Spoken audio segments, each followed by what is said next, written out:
Sa kasaysayan ng Pilipinas, iisang pangalan ang hindi kailanman nabubura sa alaala ng bawat Pilipino. Si Dr. Jose Protasio Rizal Mercado y Alonzo Realonda. Isang bayani, isang manunulat, isang reformista na nag-alay ng talino, puso at buhay para sa kalayaan ng bayan. Sa kabila ng paglipas ng panahon, patuloy pa rin buhay ang kanyang mga aral, paniniwala at mga akda na gumising sa diwa ng nasyonalismo. Ngayon, ating sisiyasatin ang kanyang buhay, mga kaisipan at ang impluwensya niya sa kasalukuyang henerasyon. Sa panayam na ito, ating tuklasin kung sino nga ba si Rizal sa likod ng pagiging pambansang bayani, ang taong nagbigay ng liwanag sa dilim ng pagkaalipin. Halina't pakinggan natin ang mga pananaw at kuro-kuro ng ating mga panayam tungkol sa buhay at mga ambag ni Dr. Jose Rizal.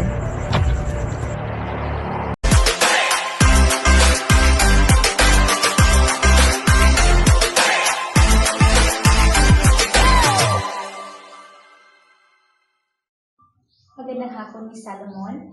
Maraming salamat po sa pagpapaunlak ng panayam na ito.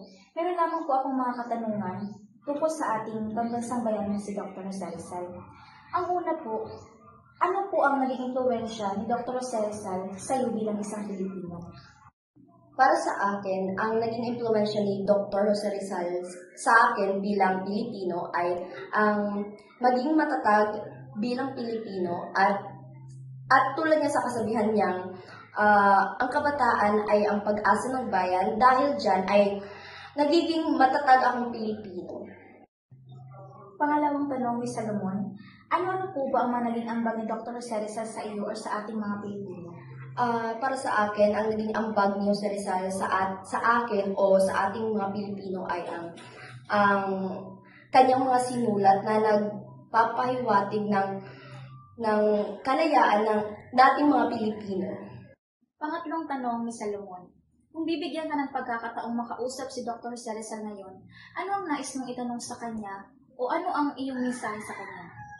Una, magpapasalamat ako kay Dr. Jose Rizal dahil binigyan niya tayo ng tsansa na maging malaya bilang Pilipino, at kung bibigyan din ako ng chance na tanungin si Jose Rizal ay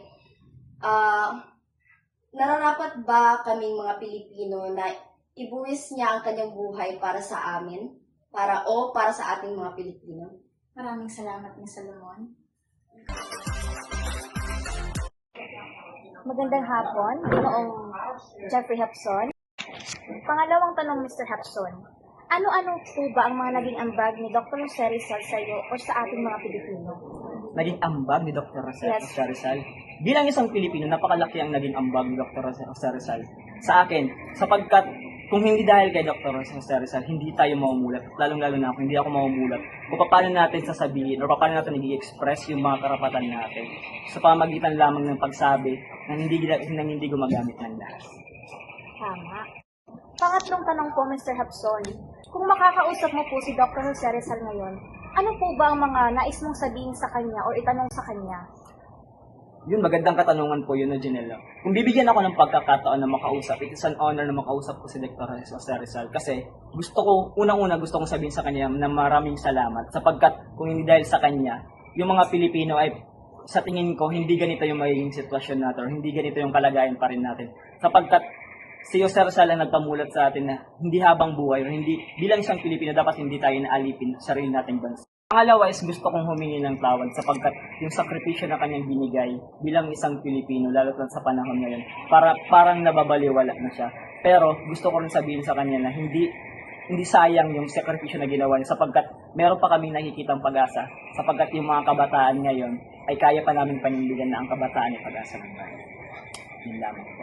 Maraming salamat po, Mr. Hapson. Tama nga naman ang sinabi ni Mr. Hapson na sa kabila ng mga nangyayari sa panahon ngayon, pinanghahawakan pa rin natin ang kasabihan na binili ni Dr. Jose Rizal na ang kabataan ang pag-asa ng bayan. Maraming salamat po, Mr. Hapson, sa iyong oras. Maraming salamat din. Sa kabuuan, ang panayam na ito ay nagsisilbing paalala ng kabayanihan at dakilang pagmamahal ni Dr. Jose Rizal sa ating bayan. Nagpapakita lamang ito na patuloy siyang nagiging inspirasyon sa ating lahat upang ipagpatuloy ang kanyang adhikain para sa kalayaan, edukasyon at pagkakaisa ng mga Pilipino.